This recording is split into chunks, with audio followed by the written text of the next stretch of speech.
Nancy L. Cohen is joining us. She's an historian, also author of Delirium, The Politics of Sex in America. Nancy, for the last week or two, we've been talking about Todd Akin's comment about legitimate rape and, of course, the body shutting the whole thing down and all sorts of other incredible things that the body's able to do. We also talked about Paul Ryan's comment about rape for him is one of many forms of conception. Now, as shocking as these comments have been, you have made the point, which is a very good point, which is that this rape talk is not really new in the Republican Party. It certainly is not something that came up only in the last 2 weeks. Tell us about it.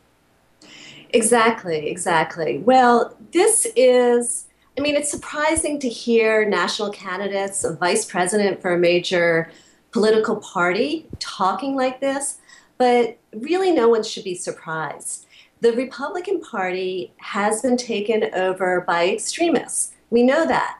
But this anti-sex, anti-women, anti-gay extremism is the main mission of the Republican Party, and it's the result of 40 years of grassroots organizing by people I call sexual fundamentalists, whose goal is to take us back to a time when birth control was illegal. It was illegal in every state to be gay, and, women weren't equal. So I want to push back a little bit on the idea that it is really the main goal of the party, because I've kind of identified, some people think it's more than three, but I've kind of identified three wings of the Republican Party, so to speak. You've got the Mitt Romney pro-business, I want low taxes type, and then you've got the religious social conservatives, and then you've got the kind of Tea Party, pseudo-anarchist, we just really care about freedom wing.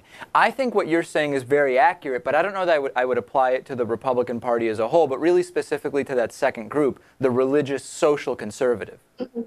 Yeah, I would say I agree with you and I disagree with you. One, I would say that, yes, the money powers, the 1%, have very specific goals that they want to get out of Mitt Romney. He's a perfect candidate for them. But let's face it, they're 1%. Maybe a few more percent that vote with these people. So no matter what they want, they can't control a political party and they can't win a national election without aligning themselves with others.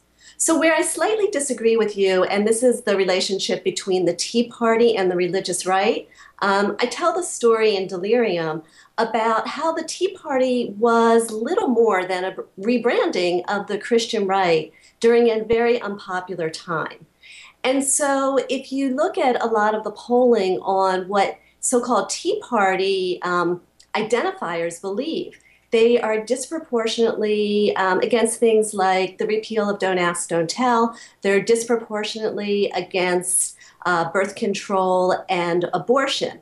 So there's a real synergy between the Tea Party types and the religious right. No, you make a good point, actually, and really I should know this because just last week we covered the poll where the Tea Party, only 6% of those who identify themselves as Tea Partiers think that there should be such a thing as same-sex marriage, compared to 11% of religious values Republicans, or however they described. So maybe what I described was what the Tea Party claimed to be about, but really you're right that this has been an incredibly useful way for right-wing social bigotry to kind of interject itself into something labeled as something about low taxes and freedom.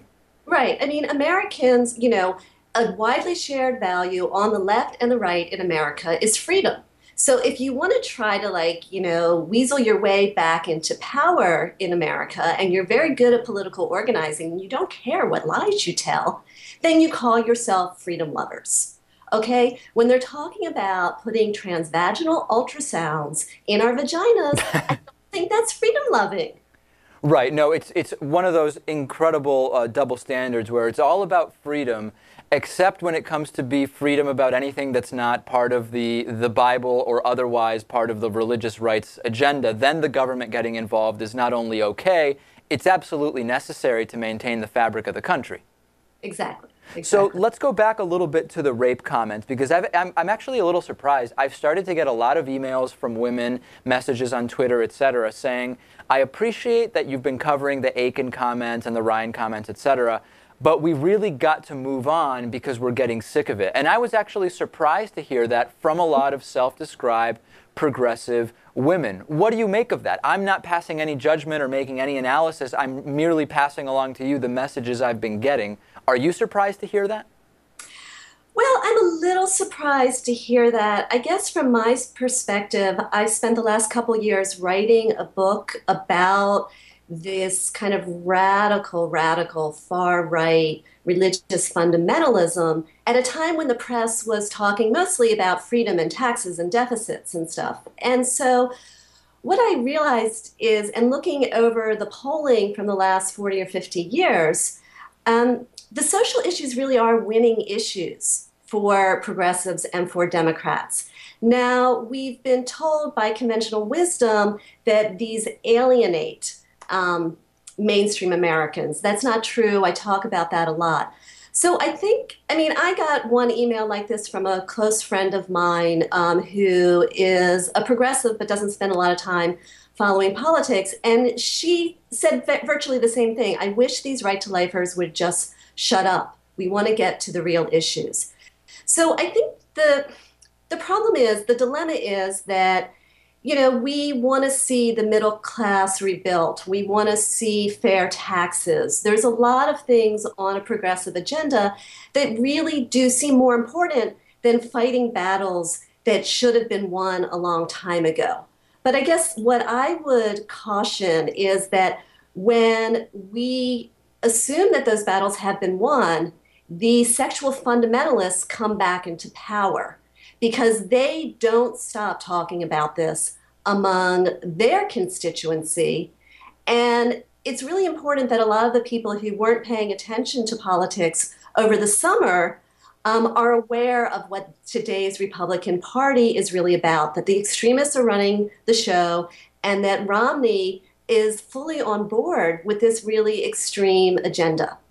Absolutely, and we saw that incredibly, happen with contraception, and abortion never seems to go away. So if you stop talking about it in a way, you are putting yourself in a risky position because the other side can control the message. Nancy L. Cohen, author of Delirium, The Politics of Sex in America. Really great to have you on today. So great to be here. Thanks, David. Okay, we'll take a break. We'll be back with plenty more after this.